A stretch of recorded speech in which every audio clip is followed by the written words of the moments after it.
Hello, everyone, and welcome to the new episode of the Sunday Show. Today, our episode is called Beyond Humanity, exploring transhumanism and the technological singularity. My name is Artem, and I'm joined today by my co-host, Sergey. Sergey, what do you think about the topic that we're going to discuss today? Hello, Artem. I think our today's topic is similarly fascinating to all previous ones we discussed before on our Sunday Show series. And I really expect that today we are going to touch a lot of fascinating details about options for future humanity development. And I really look forward to begin. I know that feeling because trust me, I was so fascinated by these topics even long before we started the Sunday Show because I was always very interested in transhumanism and posthumanism, basically what those technologies can, what those philosophical concepts can bring in terms of technology to our human, let's say, society and Earth's population. And to begin with, I think we should touch a bit on what is transhumanism, what is posthumanism, what is technological singularity, just to get a glimpse of what is the framework for those ideas. Surely. I really think that this is the key to begin with. And, in my opinion, it was primarily exclusive topic, exclusively interesting for intellectual circles, like PhD professors and different philosophical books writers, and even in popular science fiction, this topic did not have that much of attention in the past. And I think only during the last years, it became more or less widespread. I mean, on the same level with other concepts like what are the most widespread concepts in science fiction, like spacecrafts, robots, flying cars. What? Aliens, definitely. And that subject, honestly, it was not such popular in the past, and it started gaining its popularity relatively recently. And in my opinion, why is it the case? It's primarily because it's not something very entertaining in terms of picturing it in some fancy science fiction movies, and I beg to differ on this one. Yeah, like in my opinion, it looks like this. It's primarily about internal development of humanity, of human being. If we look at this from individual perspective, and to be more precise, yes, transhumanism, it's transition to another form of existence on in different terms, and this transition happens with, let's say, help of different sci-fi technologies, and there are different visions on how this transition can occur. It can be, implementation of different technological instruments into human body, or it can be transition of human mind into some form of software which can exist on different hardware platforms. There are a lot of different concepts. I really want to talk about all of them more in details today. And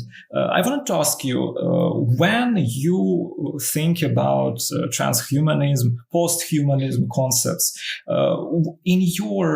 from your perspective, what should people imagine while talking about those two things? In my opinion, transhumanism is basic idea of, like you mentioned, transitioning into something entirely different, basically going away from, let's say, a human-oriented approach to the universe, because right now we are very um, based on the persons, on people in general. So we are looking at it only from Homo sapiens's Yeah, point of view. anthropocentric perspective, it's called. Yeah. And during this transhumanism and posthumanism, let's say call them eras, we will transition to more technological based perspective in which we will be able to transition to more advanced species. So the basic idea is to abandon the Homo sapiens as a species, to grow and to evolve. But at the same time, I really like the concepts that were entertained in science fiction. In the last century, I believe Isaac Asimov and Philip Dick really put the lid on it and started all this situation, because the bisensual man of Isaac Asimov, in which the person is fully transitioned into implants and prosthetics, and in Philip Dick's Blade Runners, if I'm not mistaken. Well, the Blade Runner is a movie adaptation, but in Philip Dick's basis for those movies, we have a lot of stuff in which people are slowly transitioning into more of a machine in which you can play with the settings, play with the neuromediators that you have in your brain to make you feel more depression or feel more happiness, stuff like that. So I believe it's very important to acknowledge that we are consciously moving into this era of posthumanism and transhumanism step by step. And I think it will be very interesting progression to spectate.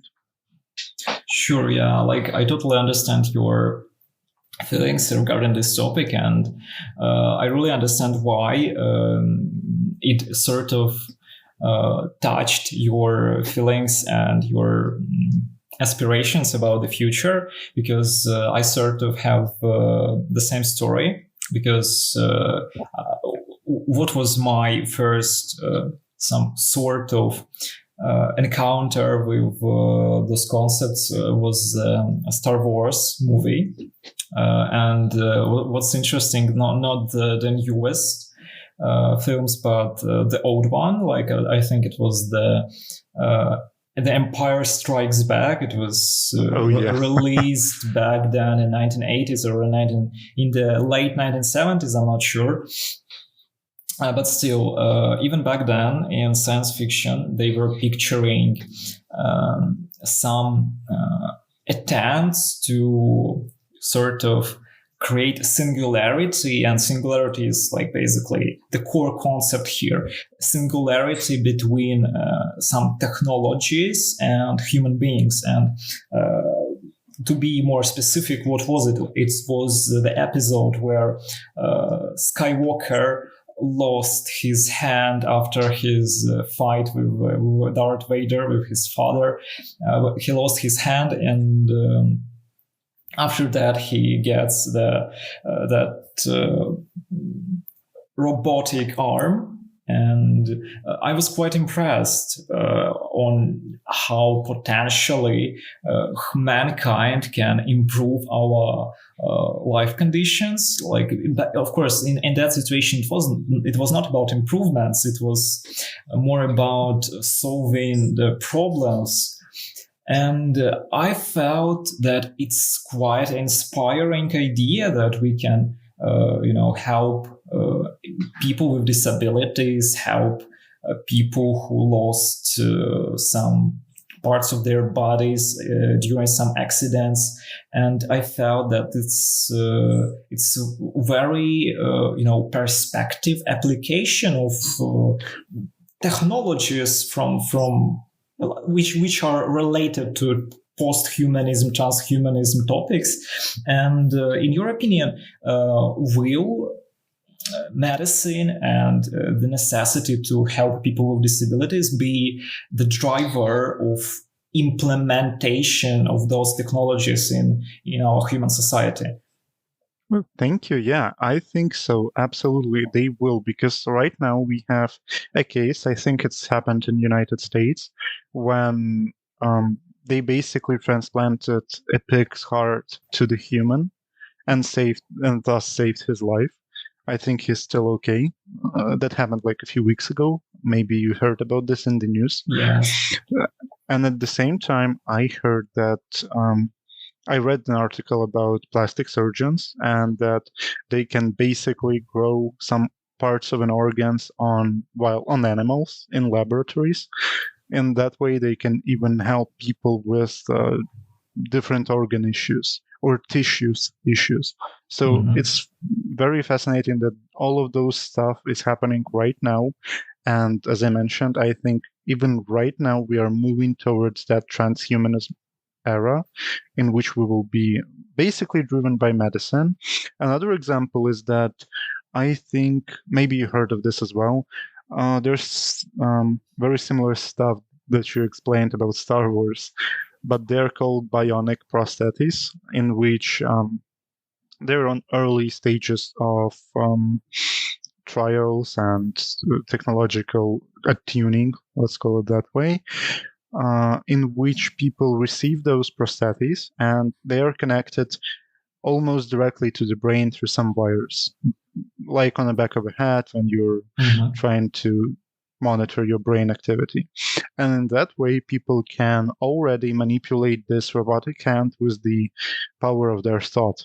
Of course, it's still very early to say that it's going to be very easy, because people take like a couple of years of training to do this, to think certain way, to give commands to this robotic hand. But still, in, I think, coming 2-3 decades, we will be able to go to the level in which we are able to fully control all limbs, everything, maybe even on our internal organs, with the power of a thought. Sure. And that medical necessities are driving us towards that. And of course, I think this topic is not only finished on this part, like on medical part, but there is also an important note about AI and robotics. Basically, I think you heard about this. Yeah, but I'm not sure how are interconnected topics of AI and posthumanism, because I really didn't meet any examples on possible, let's say, collaborations of those two domains. So, if you can tell me and our listeners more on this regard, it would be very nice. I think you heard about this actually, because I'm sure you heard about it in the news. It was a big news article like 3 or 4 months ago when all of the tech companies demanded to stop AI development in order to not let it take over the world. Oh, sure, and yes. And in some concepts of transhumanism, people will merge their bodies with those robotics or with robots themselves. So that might be a combination that's needed for further evolution of humankind, at least in some points of view. Definitely. And what's interesting is that we have two different concepts. I'm not sure if our listeners are really familiar with both of them and understand the difference between them properly, because for me it's also quite challenging to feel those thin nuances between posthumanism and transhumanism. Do you think those are sides of the same subject, or those are two different subjects? I think it's none of those, because in my opinion, posthumanism is like a base for something that's happening for human species after. we transition to the next level, and transhumanism is one of the possible outcomes of those. And what is your opinion on that one? How do you explain it? Honestly, like, it's quite a challenging topic for me. The only thing which sort of sparkled on my mind when you mentioned that we are planning to move from Homo sapiens to another level, I thought that we will be Robo sapiens, and I thought it would be very, fun definition, and I really wanted to go and create a sort of patent to claim this term, to be the first one who did this. And basically this idea is the only thing which fills my mind right now. We have it on record. We have proof now. amazing. I think it will be a very big advantage in the trial if I have it in future. But regarding those topics, I had a more simplified vision of them. Maybe it's even oversimplified for someone, because I thought that transhumanism is more about implementation of some sort of technologies or technological instruments into human body. Or in human life in general, whether it is something mechanic or biological. And so augmented humans. Yes, in that case. Yes. Basically, I was thinking about this thing, and about posthumanism. I was, I basically had the similar vision with you. Is that posthumanism is a set of possible outcomes of human development, and it may have different form depending on what direction humanity is planning to develop and grow.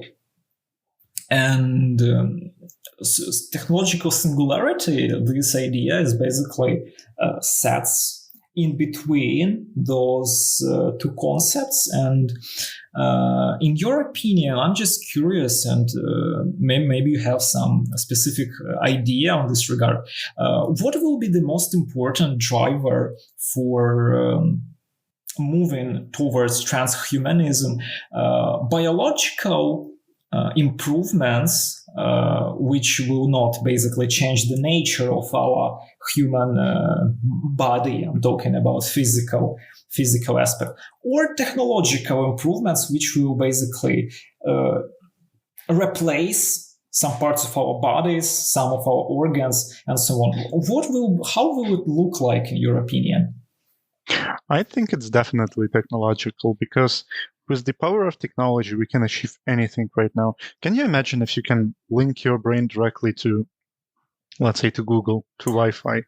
Yeah, like it would be a very big advantage for all types of marketers and advertisers all over the world, I think. Yeah, and I think it would be a huge bonus payments for psychiatrists with that amount of information. Very interesting. Okay. Yeah, but at the same time, right now we are basically moving towards the situation in which our human bodies can take more and more hardships because of the medicine that was developed. So if you take a look at the athletes right now, they are improving each year. There is like a graph of their improvements. Like 100 meters race was 10.5 seconds in 1950s, yes. and right now it's 9.8, because human body is much better, much stronger right now because of the basic human evolution. And it's strengthened by dopings, by some other stuff, by medicine. But what if we could improve it with robotics or with technological achievements? For example, someone with very strong legs would have augmented muscles in there that would allow them to run faster. Yes, yeah. I remember there was a game. I think it called Deus Ex. I'm not sure if I'm right, but I think that concept was significantly exploited by the developers of that game, and in many parts of the game, they sort of presented different options for human body upgrading. And I think many people are familiar with the things you are talking about right now. But honestly, as far as I know, the most prominent example of real technologies already existing in our modern world is implants, which people can put directly into their brains or just under the scalp. And as far as I know, the first prototype basically already exists. And when you were talking about the possibility to surf internet directly by using force of thought, not using any input devices, no keyboards, no scrolling feeds, and so on. You can just the brain Wi-Fi. Just connect with the TV, for example, on the wall in your room with the force of your thoughts, and sort of choose the content you want to watch right now. It's quite impressive, and I think it will be useful in many domains in terms of work effectiveness. It will be quite an advantage. And was the most important for people with disabilities. It will be a very big, improvement for their lives. With no doubts, it will be a game changer for those people. But maybe that's basically about Neurolink, right? Yes. I was trying to connect with that technology. In your, according to what you know, are there any other possible applications for that technology which human being can benefit of? To be honest, I just think about Neuralink right now. I don't think I can get some ideas from the top of my head, but at least at this specific moment. When we are talking about the Neuralink, is it only about surfing the internet or using it of course no. input device, or there are some other applications? Yeah, of course there are. Yeah. Thanks for clarifying. Yeah. So basically, one of the biggest boons to this systems, even that we have right now, like the Neuralink, at least what they market is, they promise that it will help with cerebral palsy. Basically, whenever your brain can't make neural connections, this magical machine will make connections for the brain, and you will be able to get back in control of your body. And at the same time, I think it will be in the future that we will be able to control bionic prostheses with some brain-computer interface like Neuralink. Because whenever there is a private company that says that they have some part of technology, we will have a choice very soon. They will have competitors, cheaper ones, better ones. And at the same time, I believe that this can help a lot of disabled people. It can help with monitoring your neuromediators levels, like basically brain hormones like endorphins, dopamine, cortisol, everything. It can stimulate parts of the brain, at least I think it can in the future, to make your brain more active or more focused at some periods of time whenever you require it, just by putting this info in your smartphone or directly by communication with this brain-computer interface. Still, there is no clarity on how will we do that in technical aspect, like what will be the most effective one. At least right now, it's focused on smartphones. And I think all of those things can really help. But right now, I want to ask you a very important question. Sure. The most important question you'll ever hear. If you could go on those trial trials for Neurolink to try it on for yourself, would you do it? And why, if not? Honestly, yeah, like I really expected to hear this question because I think this is the most controversial topic which appears on top of the discussion in general. And I think it is the most important thing for people because basically this is the small computer which you put under your scalp and it's basically lives inside your body. Honestly, I would not try to use this one because I really enjoy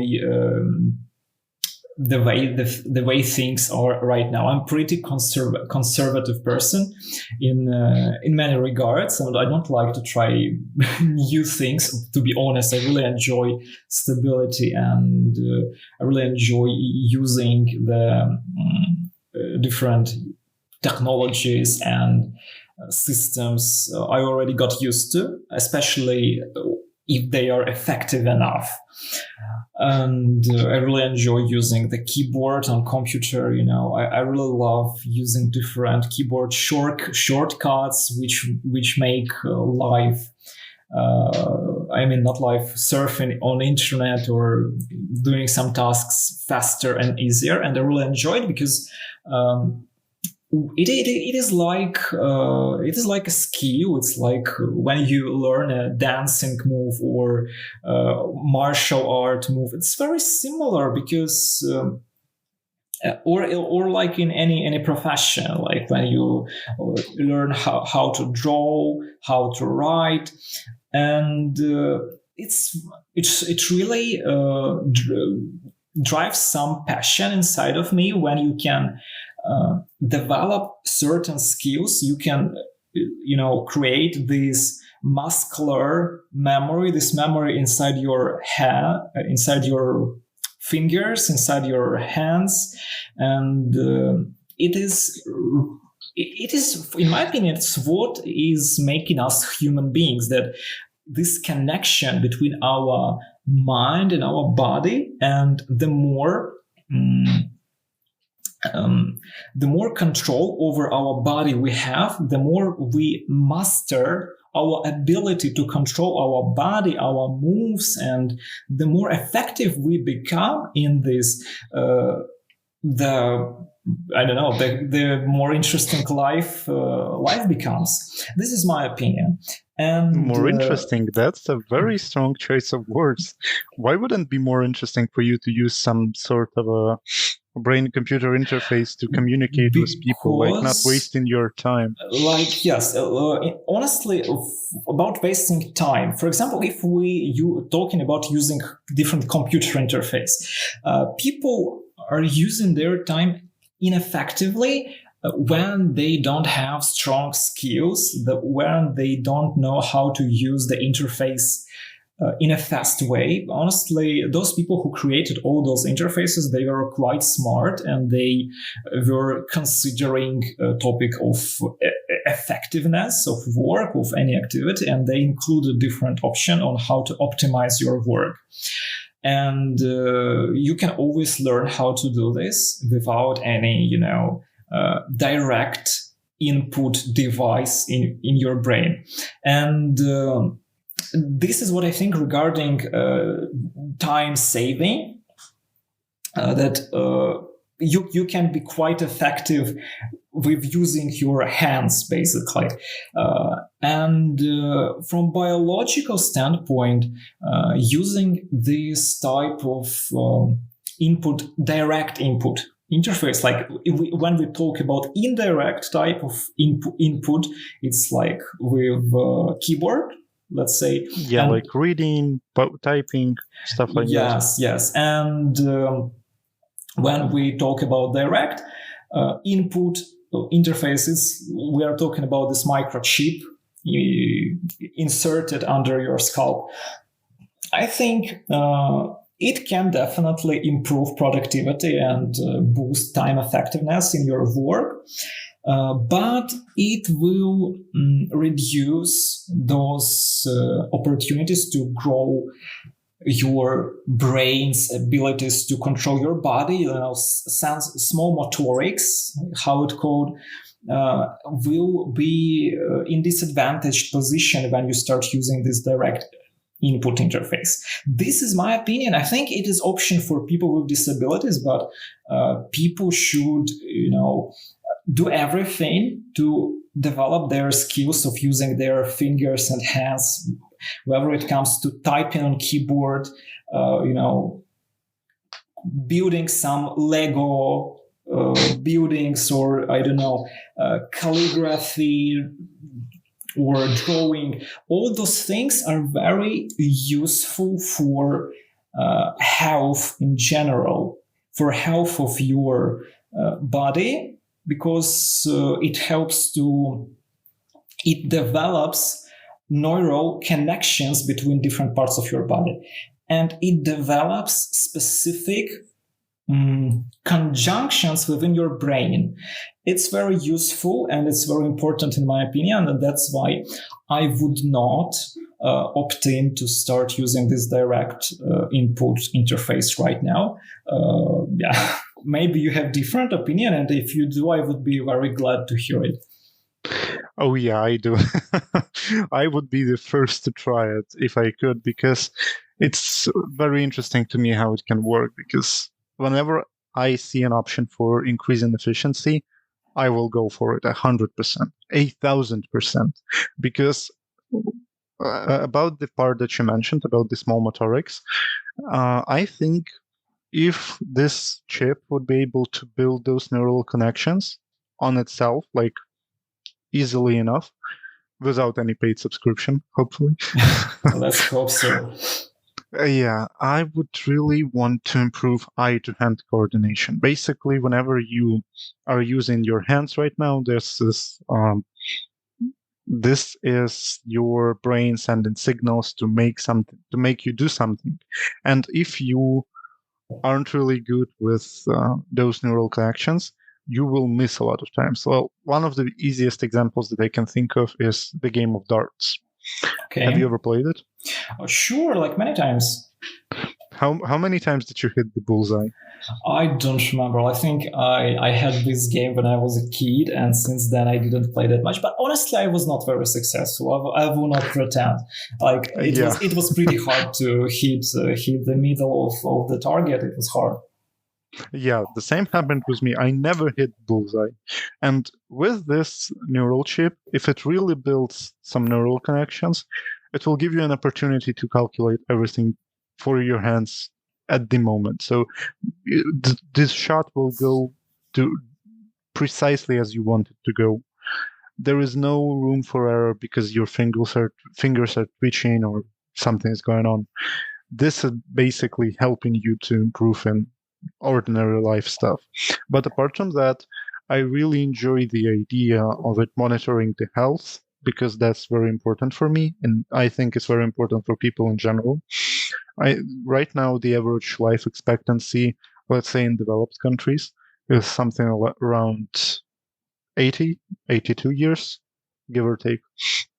And with this system, which monitors your health, which gives you information if you have any impending doom on you, like heart stroke, like brain stroke, whatever, if it will inform you beforehand, it will increase your chances for survival, and it will increase your life expectancy, increase your lifetime. So from 80, you will move to 85 or 90 before your body starts collapsing itself. This gives us an impossible opportunity to keep a lot of knowledge and to progress the humanity further. Because at the same time, this neural interface will also help you with neural connections that are being destroyed over the years.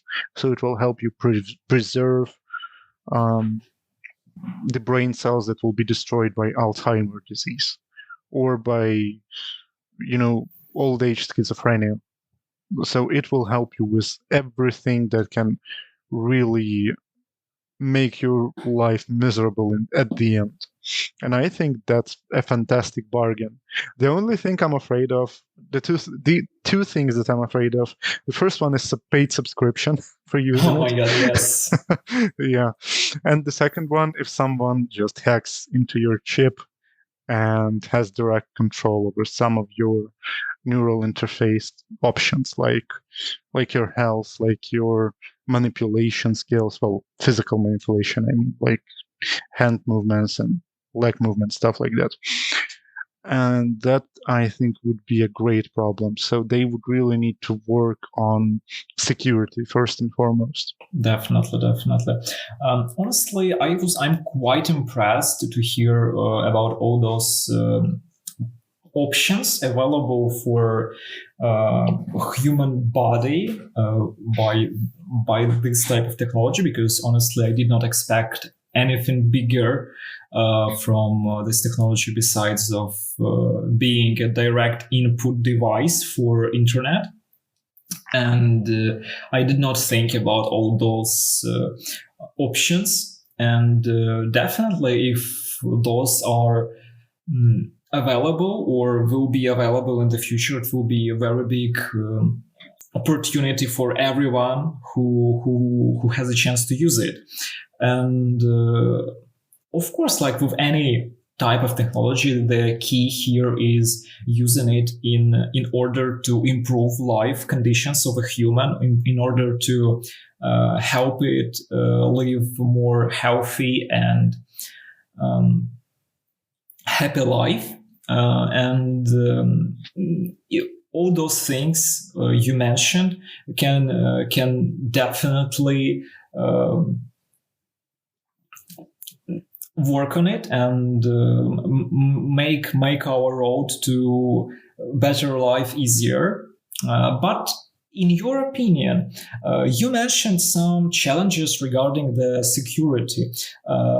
There are a lot of, conspiracy theories regarding, especially, I think the most famous one everyone is familiar with 5G. The letters. Okay. No, 5G, those towers for selling connection, and those Neuralinks, or even Starlink system of Elon Musk. And some people are saying that those technologies are created to create sort of system of control over humanity. So basically 5G towers, in accordance to what the fans of this theory are claiming, those towers can connect directly with this Neuralink device and sort of exchange data or direct some orders to human beings. Disrupt your privacy. Disrupt your privacy, but in eyes of people supporting this theory, it's even extent of the problem is much greater. They are directly talking about total control over humans via all those technological devices. And this system of satellites of Starlink, in eyes of many people, I think those are also elements of the system. So when you have this device inserted into your brain, basically this satellite can connect with it on any point of Earth, and basically first of all gather information regarding your geolocation, your health conditions, and other, I think, domains. And on top of that, it can direct some orders to do this or that. In your opinion, are those fears having some foundation beneath them, or those are just fantasies of some people who want to create interesting topic for media? What is your perspective on this? topic. An interesting topic for the media is a funny euphemism for people who want to see the conspiracy theories for on each and every corner. But at the same time, I think if people are worried about their privacy, about something of total control, about someone seeing their geolocation, they should throw away all the technology they have. Like, they should throw away the phone, they should throw away the laptop, they should throw away all the internet connection they have, and live like Amish society. Because whenever you have your phone in your hands, it transmits geolocation. Even if you cancel the geolocation option, it will transmit it. The same goes with the SIM card that you have in your phone. It connects directly to operator of your data, and the operator will always know where you are. The same goes for manufacturer, who will always track your phone even without internet, because there are options for that, and the technological options. I'm not saying that someone does that, but there is an opportunity for that. And of course, if we want to believe that no one is doing anything bad to us without us knowing, that's completely fine. We want to believe in the best. But whenever there are leaks of data for various websites, for various apps, you can always locate all the information that you need. And so I would say that what you mentioned, that this might be dangerous in terms of total control, in terms of transmitting data, in terms of disrupting privacy, we're already going through that. So this is about the same amount of privacy that you are giving away right now. So I wouldn't say that it's very different from what we have. Okay, but regarding the idea that this implant can basically impact your behavior, so like if we exaggerate a little, can this technology turn a human being into zombie, which would just follow the orders directed to his or her brain via this device? I think there was a novel of Stephen King about cell phones. And there Which is one? yes, and there is even a movie about it, that one day the cell towers transmitted the signal via all cell phones in all over the world, and when so all phones started to receiving calls from doesn't matter from whom, and when people picked up the phone, their devices started transmitting the sounds which was affecting their brains and turned them into zombies. Like I just simplified, and the idea is very simple in his novel and in the movie, and basically what we are facing right now is evolutionary new age of the same fear which people had like 20 years ago when cell phones, mass production cell phones started to spread in a society. Now it's basically the same type of fear that with this type of technology, some global control over humans will be possible. In your opinion, from technological standpoint, from, I don't know, organizational standpoint, is it possible to turn a human into a zombie via some electro signals from the device, from the Neurolink implant, when this implant is received the order from I don't know, satellite or cell tower to do this? Is it possible in your opinion or not? I'm going to answer this one with another short story about the history of humankind. This happened even before cell phones. It happened in, I think, 1500s in Italy. Okay. One monk named Savonarola captured the power in there, and he started burning books because books were making people turn to sin. Because in those books that weren't, church books, people were forced to have some sins, to find those sins, and to live in sin in general. So this fear of being controlled by something, it's as old as humanity itself. As long as books, as long as any kind of human society evolved. But on the technological standpoint, I don't think that is possible, because in order to do that, we need to completely turn off the consciousness. And I don't think there is an option for that yet. Or at least take partial control of the consciousness, which is also, I think, impossible. The brain is way too complicated for that one at this point of technological progress. At the same time, I think the brain capacity to receive information, to store information, is ridiculously huge. I don't remember the specific amounts of data that brain can store, but somewhere in this data, there is a personality. And unless we find out how to access it, it will not happen. Whenever someone will come up with this sort of idea, maybe we should get worried. But before that, I wouldn't say that it's a big problem. So we should leave this fear as the source of inspiration for some James Bond movies, where some Moriarty, crazy professor scientist, creates a evil machine which will turn all humanity into slaves, and we should not, extrapolate this fear into our real life.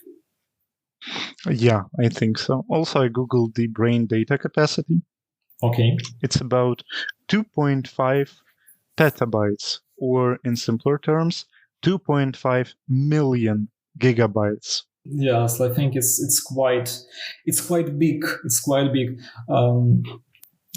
Honestly, I wanted also to discuss some other topics related to transhumanism and this Robo sapiens concept in general. People are having different types of fears. Those fears are not always connected with feeling of being controlled by someone, as the one we discussed right now. Yeah. The most, I think, the oldest fear that humanity has is the fear of death. And regarding the eternal struggle of mankind with death, how transhumanism can impact it? Can technologies somehow increase the time of human life? And if so, what are possible solutions you are aware of? That's a very good question. I'm not really aware of a lot of them, but the few ones that I've heard are, I think there are two of them. The first one is basically genetic engineering. There is some part of genome that's responsible for self-destruction of cells of your body, which means aging, which means death in the long run. So whenever we are free to genetically modify people, that might be solved. And on the other hand, we have an opportunity to upload human brain to like a hard drive. There was a TV series on that one. They were called Altered Carbon. I really advise it to anyone who hasn't watched it. Black Mirror. You surprised me that it's not that one. Yeah, Black Mirror is popular, but I didn't really watch it, so I can't advise anything. But on Altered Carbon, there was an idea that the human can just upload their brain, well, their personality, to be more precise, their knowledge, into the hard drive, like USB flash drive, and upload it into the next body to make yourself virtually immortal unless your flash drive is destroyed. Sure. Yeah, I'm very And what are familiar the with. options that you heard? Yes, I just wanted to comment first, quickly comment on that one about immortality as a virtual being. I really, I feel really interested in that one because it's quite a popular concept in science fiction. And I think for our listeners, the most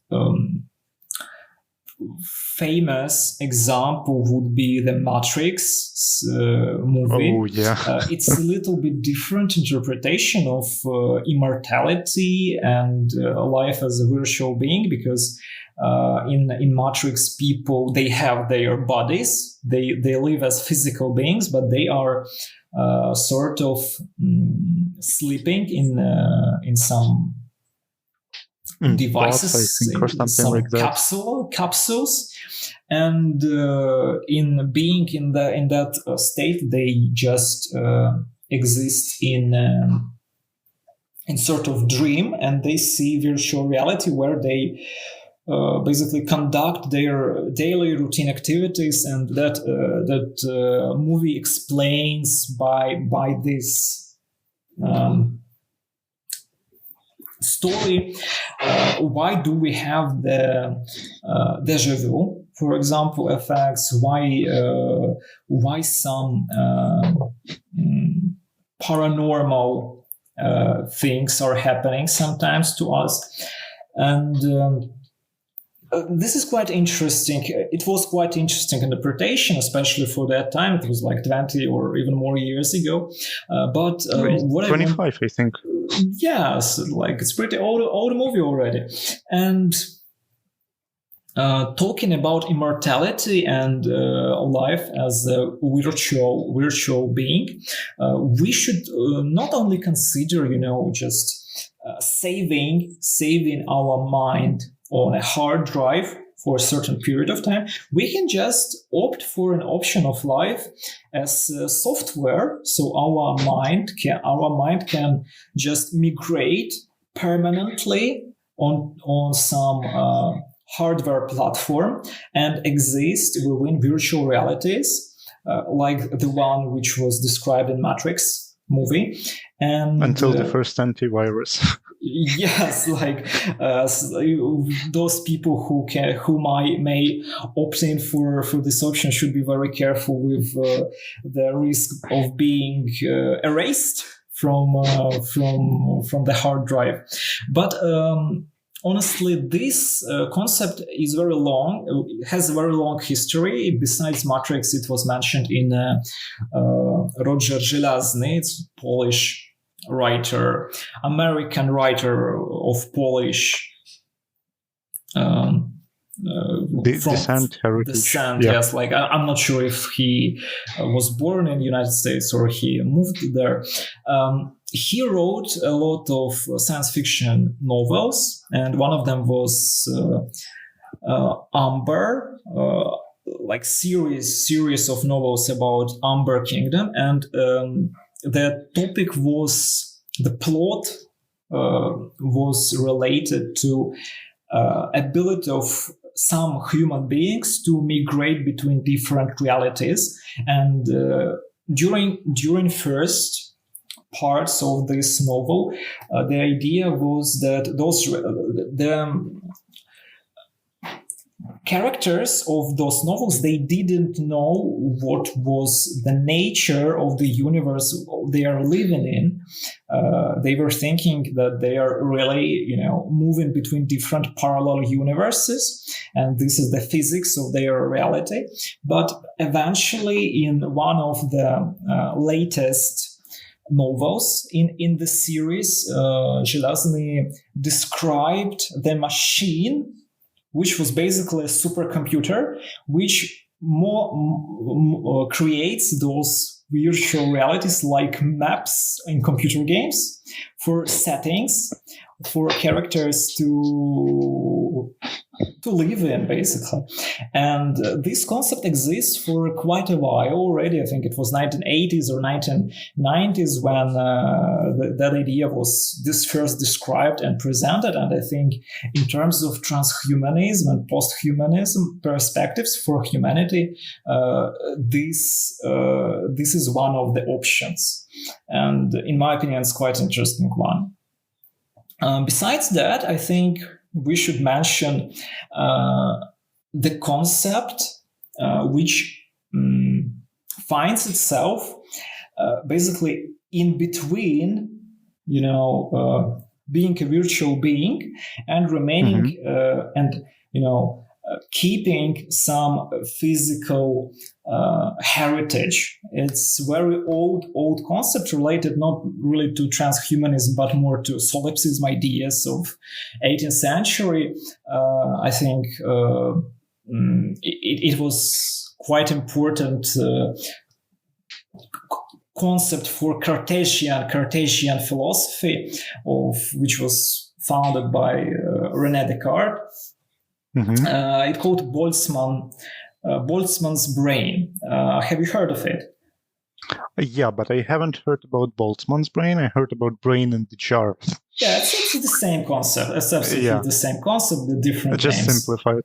Yeah. Yeah. In terms of what it is, this is the idea that human brain can exist separately from human body. In old-fashioned science fiction, the painters, writers, they were always picturing a human brain living in the jar full of, water of some, other liquid, which creates habitable environment for a brain. This brain is definitely connected with different wires to a computer. There are a lot of bubbles and lights. Bubbles inside the jar, so this water like boiling, different lights are changing its colors all around it, and it's quite interesting science fiction concept.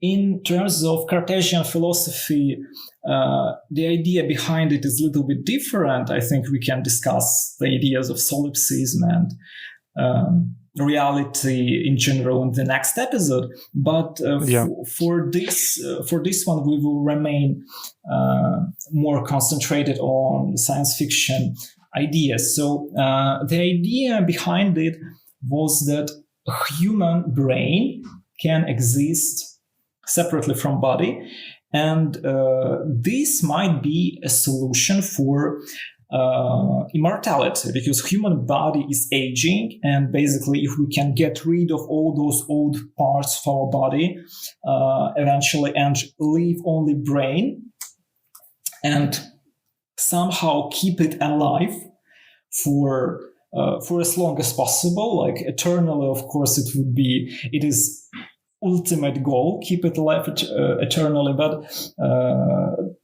the existence as long as possible is optimal option, at least. So this idea is very similar to living as a virtual being, because that brain in a jar can be connected to a computer and lives in sort of virtual reality, or it can somehow still interact with physical world we are living in right now. I don't know, it might be a sort of robot, or it can just connect to different, cameras, web cameras all over the world, and it can be like his or her eyes.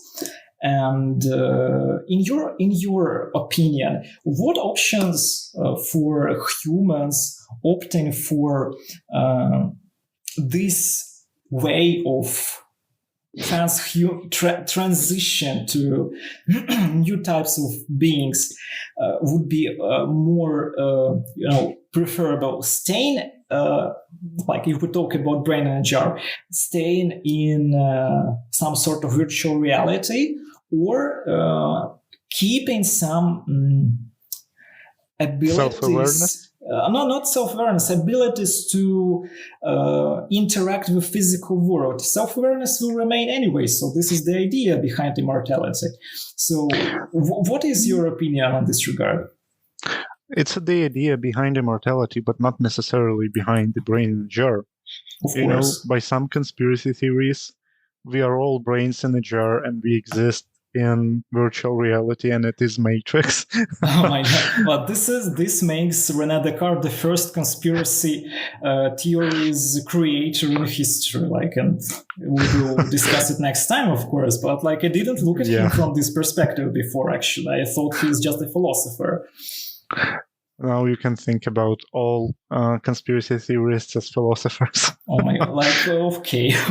We can it's stick with two ends. We can look at all philosophers as a conspiracy theories, and we can look at all conspiracy theories as on the philosophers. It's, I think, amazing approach.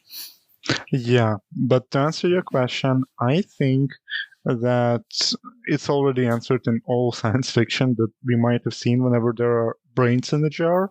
So basically, in a couple of franchises that I really like, they have brains in a jar that are still connected to a robot body. Mm-hmm. So your idea of Robo Sapiens evolves in here, and they can communicate with physical world and interact with physical world due to using this robot body. So I think if whenever this is possible, that would be the way, because virtual reality would be way too escapist. Although there's a physical and biological aspect to the brain. The brain is one of the most complex creations on Earth. Parts of our body. Not only on our body, in the world itself, maybe. Because the brain is, in reality, often operates for its own survival. I don't know if you heard this, but if you're on the verge of death, some statements about it. Yeah, if you're on the verge of death, your brain will try to save itself, not you. Basically, if you are in freezing cold, you will black out because of this cold. So, basically, brain will be able to, force you to sacrifice, your legs to save your head, right? Yeah, and sometimes the brain will think that the most efficient way for you to save the brain is to die.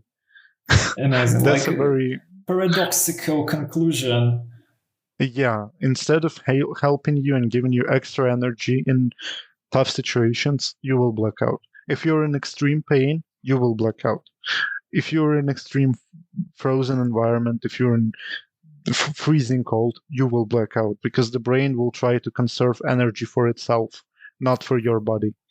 So that's the biggest problem with the brain. So whenever you are trying to put the brain in a jar, for example, and try to push it into the simulation just to keep it, satisfied and entertained and satisfied, and you having the opportunity to run around and have fun in some sort of another, but in some way or another. But at the same time, there is a very big chance that the brain will revolt against this, and it will try to sever connections just to stay in the jar and you being blocked out or blacked out, whatever is more to your liking. So I think the physical aspect would need to remain in any case. Otherwise, the brain would not see the benefit for itself in biological way. Very interesting point, actually. But if you had a choice, for example, what would you opt in? Being a virtual being, living in a virtual world. I mean, not jar brain, just a software. Being a software living in a virtual world, or being a jar brain, controlling a big and cool robot. What would you choose between those two options? I think by your words, I can guess what would you choose. Why do you think so? A big, cool robot. Oh my God. I think I see your preferences here. I didn't know this. Okay. That's Morpheus. Stop giving me 2 pills. Exactly. This was my idea today. Yeah. I would be a robot. Okay, I see. That's very good choice, honestly. But in fact, when I think about life as a Boltzmann brain, I think there are a lot of opportunities. For example, of living in a space. Like imagine you created a spaceship which basically constructed around this jar.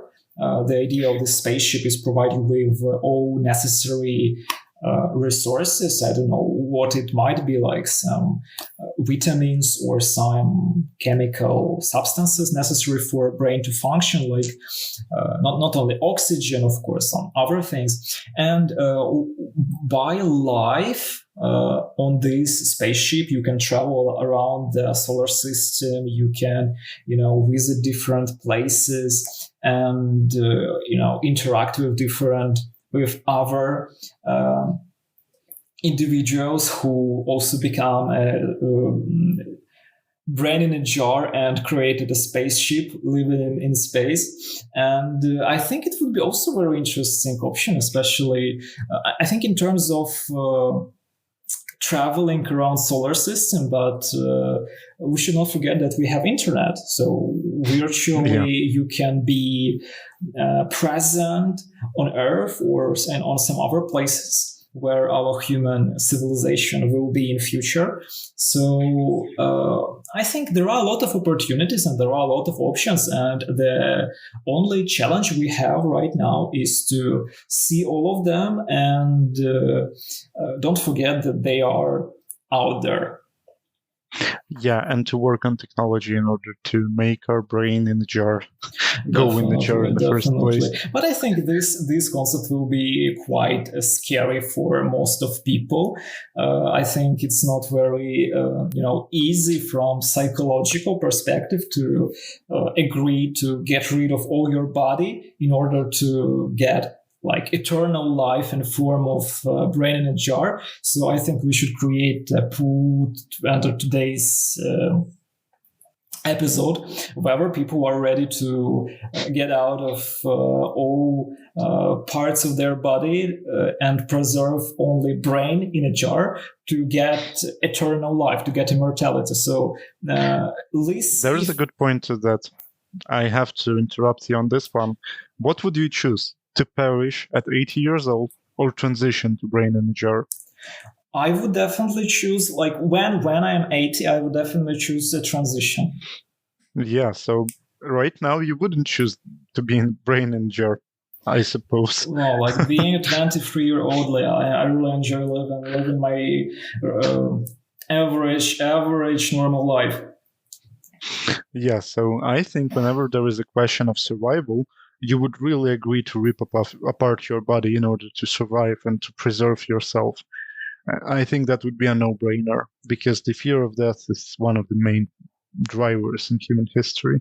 Yeah, I think it's true. The thing is, what option is more preferable and, let's say, attractive for each individual? So, like, I really want our listeners to answer this question in the pool below. So, if you're listening to us right now, please share your opinion whether you want to die, turn into brain in a jar, or turn into a virtual software. Living in a virtual world. So we will be definitely looking for your responses and they will be very valuable for us.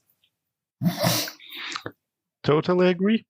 So I think this is basically everything that we wanted to discuss today.